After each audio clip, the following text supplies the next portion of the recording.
Continue the reading of the chapters from Alfred Goldblatt's book, Pentagon 9/11. And here we go.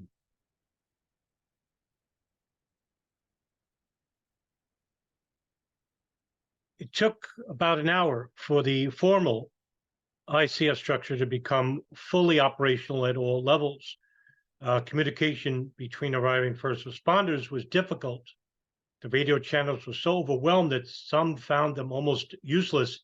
What happened was you had so many departments arriving on scene without, in the initial hour after the attacks.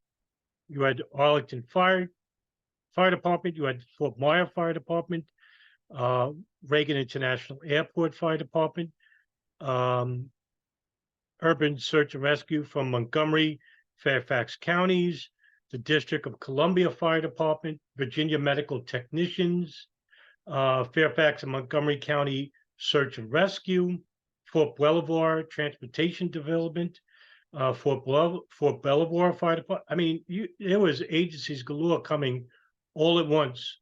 And when I interviewed the Assistant Fire Chief for Arlington, who became the Pentagon Incident Commander, James Schwartz, he said in 2 days, there was 5,000 people.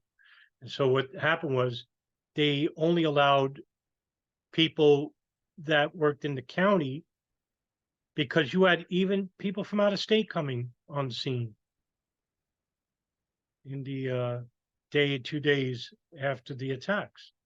So you had a lot of people that were volunteers. Plus you had the military, you had the FBI, the FEMA. There was a lot of people here. So that's why their radios were so overwhelmed. Nevertheless, during this time, the firefighters knew what needed to be done and went ahead and did it. They followed the systemized approach used at every fire. While the situation was huge and complex, involving multiple emergency organizations, the tasks to be performed were familiar. The firefighters drew on their training and experience. Fort Myer firefighter Vance Valenzo found the situation daunting, but he just didn't have time to focus on one specific area. You have to make a decision based on your training, based on your job, and you just went ahead and did it, which is basically, there's a fire, basically go, pull out the line, work with your unit, put out the fire, another unit may come, put a hole in the wall, the roof. In this case, they had to put holes in the roof so the smoke and fire could escape because it was traveling along the roof channels of the Pentagon through Wedge 1 to Wedge 2. Because the old rooftops used to be made of horsehair, which made the fire become very volatile, spread quickly. And it took them over 24 hours to extinguish the blaze. But then you had, at the same time, right on the first floor on the roof, you had jet fuel, because when the plane exploded, you see, when you see the security camera, you see this explosion, and then you see it goes way up, high above the rooftop. And what happened was people that were in the courtyard, in the center courtyard, saw raining debris come down toward them. And had to deal with that as well. The whole first floor was a mixture of like electrical wiring, gas. You had jet fuel, fire retardant.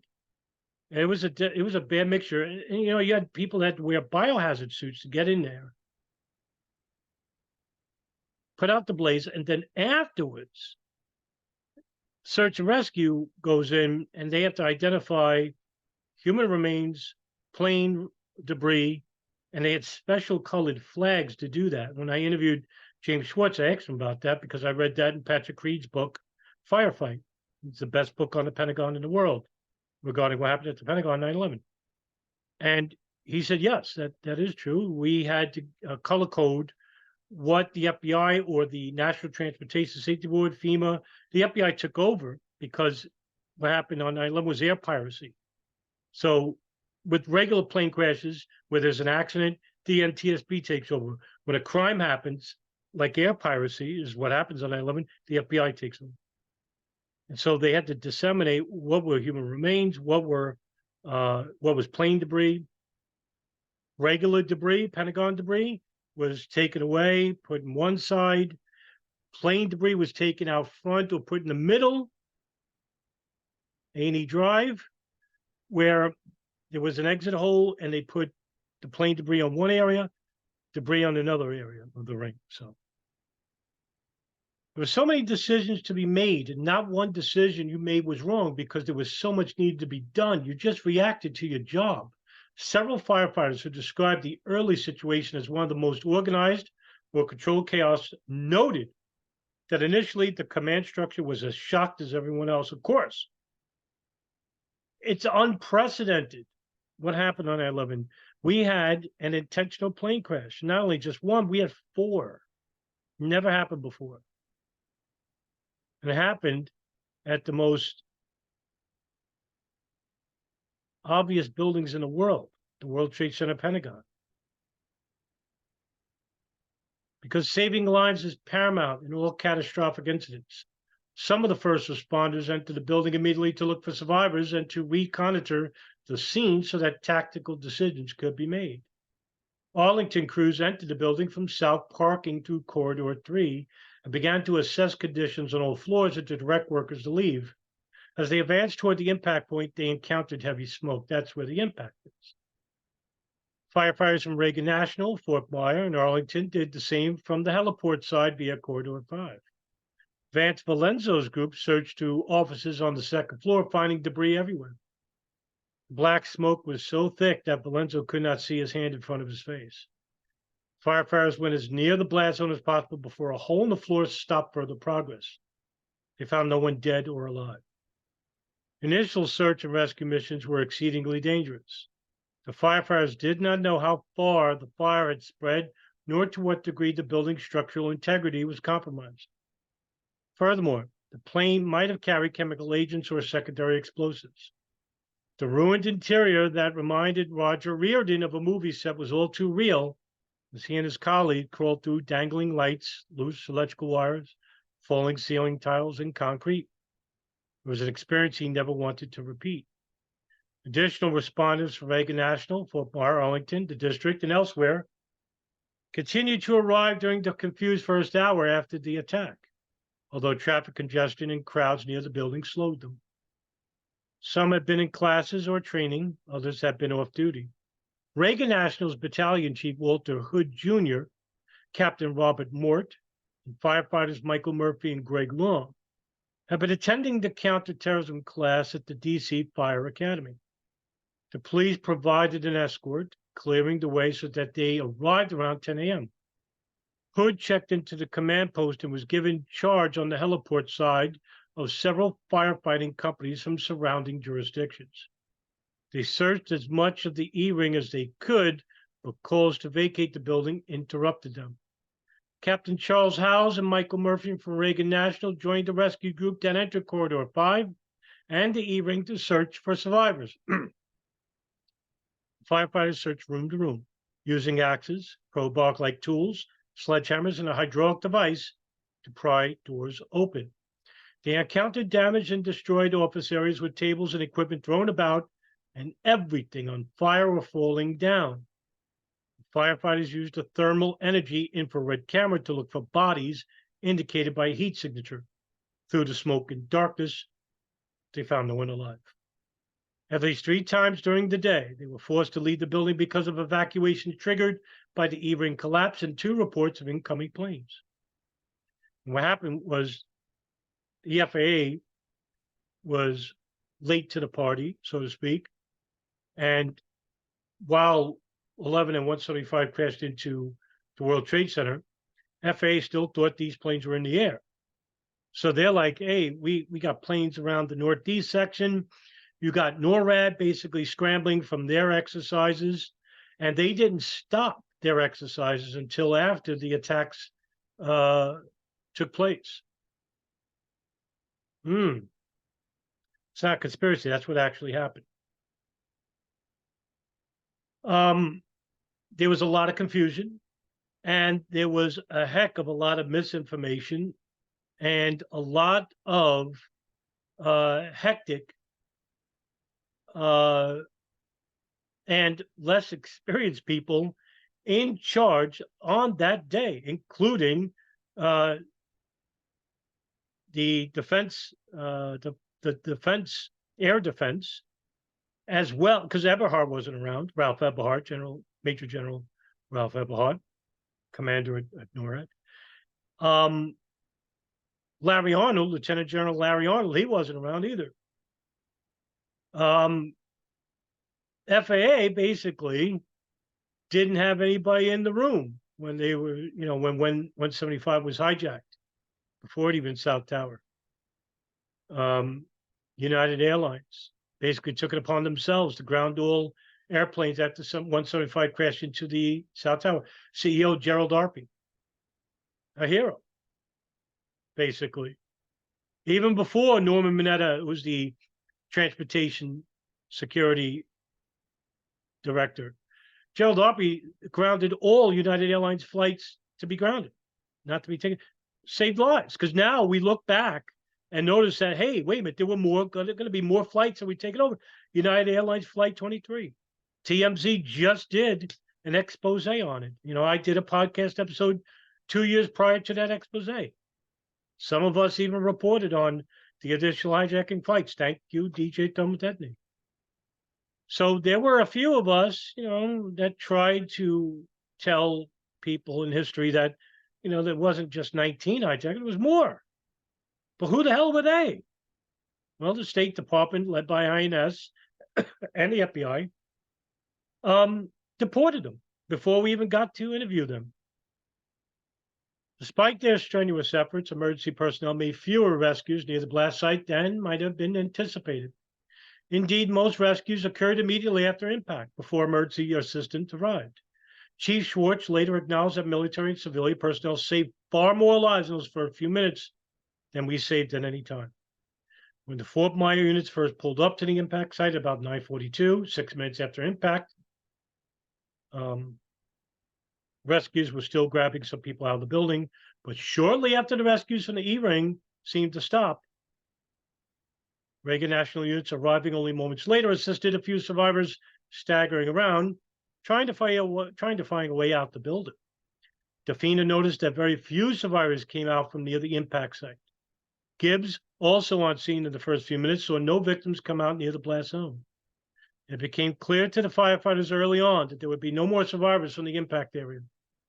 Nevertheless, throughout the day, as fire suppression teams made headway against the blaze, rescue groups would follow, searching against all odds for survivors.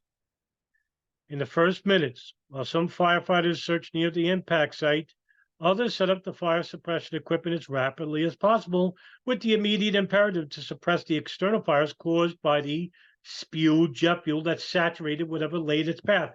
By the way, for you no-planers, 24 people that were burned by jet fuel went to hospitals in the area, including Arlington Memorial County. Explain that one away for you missile people. Embarrassing. The explosion had generated a huge fireball that blasted outward up and over the building. The spilled fuel, a highly combustible kerosene derivative known as Jet A, burned itself off. Whatever was near the E-ring blast hole burst into flames, including the heliport crash truck, 2 cars parked near the air control tower, a construction shed, and a diesel fuel tank and generator on a flatbed trailer. Oxygen bottles stored near the trailers apparently exploded. That was the initial explosions that some self-appointed truth experts claimed that these were bombs. The oxygen bottles were for the acetylene tanks because Wedge 1 was under repair. Firefighters connected multiple hoses to Reagan National's foam trucks 331 and 345 and Fort Myers Rescue Engine 161 to fight the exterior fires, drenching everything around the building that was burning.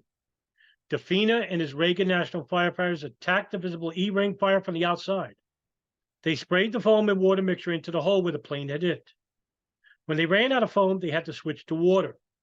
Reagan National's spare crash truck arrived shortly after 10 a.m., bringing a new supply of the chemical agent. Under Gilroy's supervision, the Fort Myer crew set up a deluge gun, a cannon-like portable device used for applying high volumes of water to large fires, directing it at the building and a doorway where people were trying to come out.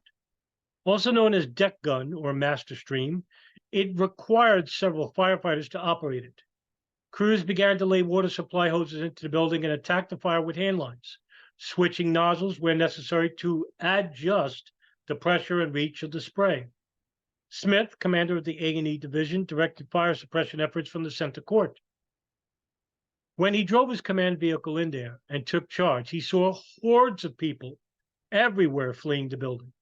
Although Arlington firefighters and a 3-person truck unit from the DC Fire Department soon appeared, and more help arrived later, Smith, short of firefighters, for much of the day, at times deemed the situation out of control because of the limited resources he had to deal with such a large fire and complex building. By the way, people don't seem to realize the Pentagon is the largest building in the United States. It's one of the largest buildings on Earth.